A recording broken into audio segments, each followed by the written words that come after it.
این هفته خبر تو خبر داره براتون از جز و ولز مهره‌های حکومتی توی مایتابه انتخابات و عظمای شاخ شکسته‌ای که این روزها تنها کاری که از دستش برمیاد غرغر کردن و آه و ناله است. احساس ضعف شما موجب تشویق دشمن به حمله به شماست.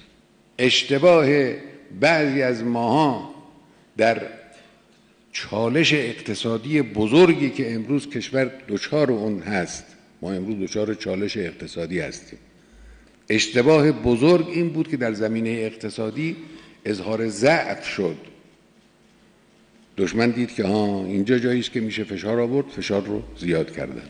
خیز عظما برای مقابله با این چالش اقتصادی یه چیزی تو این مایه هاست، یعنی اولش رفت که بره براش، اما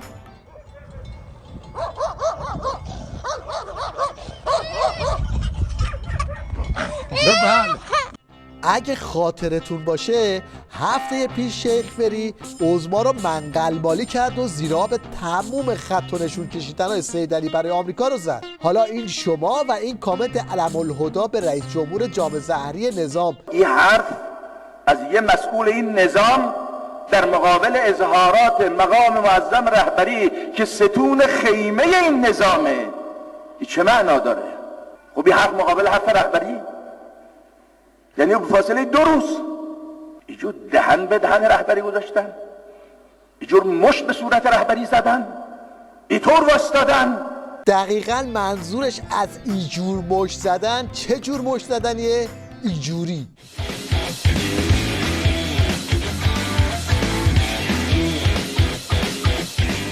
از اونجا که عظما خیلی زوارش در رفته، پاسخ مشت شیخ فری رو به این آخوند پهنیان واگذار کرد که نتیجه این شد. من یه مقداری دستم بسته است از اینکه سوالمو شفافتر بپرسم، یعنی مگه ما دست اون بازی که جواب شفافتر بدیم. ولی واقعا ببینید یه جاهایی لحن و کنایه ها به یه مرزایی نزدیک میشه، یعنی نمیدونم ما حالا انقدر حساس شدیم یا نه، ولی به یک مرزهای مقدسی نزدیک میشه. یعنی من دیدم این مؤمنین جوش میارن، بعضی از حرفا رو که مردم جوش بیارن، اونا نونشون تو جوش آوردن و درگیریه.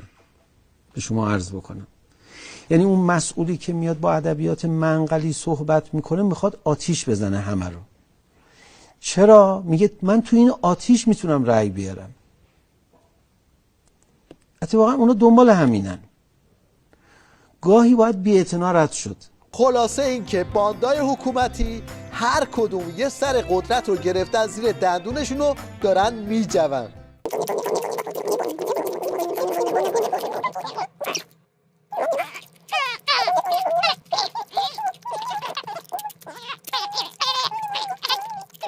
اینم یه تصویر شکار شده از عظما در حال جویدن یه سر قدرت.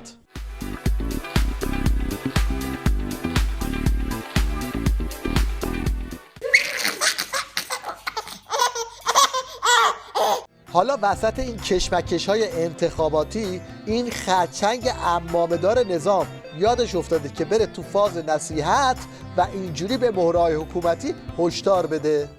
نباید فضای انتخابات فضای عقده‌گشایی نسبت به ارزش‌های اسلامی باشه. به بهانه نطق‌های انتخاباتی نه کاندیداها نه هوادارانشون حق جفا به نظام اسلامی را ندارند. خدمات 38 ساله رو زیر سوال ببرند. این شیرجه‌ای که خرچنگ نظام برای محافظت از دروازه عظما رفت خیلی تأخیری بود. ببینید وزیر بهداشت شیخ فری با فرماندار بدره ایلام چه شاخ به شاخی شدن، اونم تو روز روشن.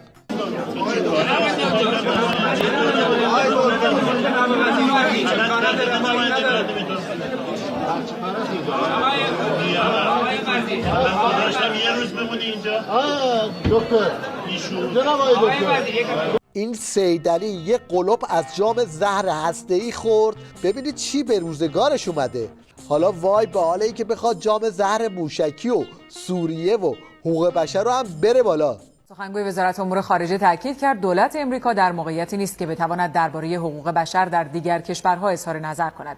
قاسمی در واکنش به انتشار گزارش سالانه حقوق بشری وزارت خارجه امریکا گفت هیچ نهاد و مرجع بین‌المللی به دولت امریکا اختیار نداده است وضع حقوق بشر در دیگر کشورها را از دیدگاه خود ارزیابی کند. یکی نیست به این سخنگوی پرتاب آخوندا بگه الکی اینقدر دست و پا نزن، 2 قدم اونورتر با مخ میری تو دیوار. خلبت جوره. بله ورزش کن از مادر راه میره مثل موشک میره. بله میخوره درو.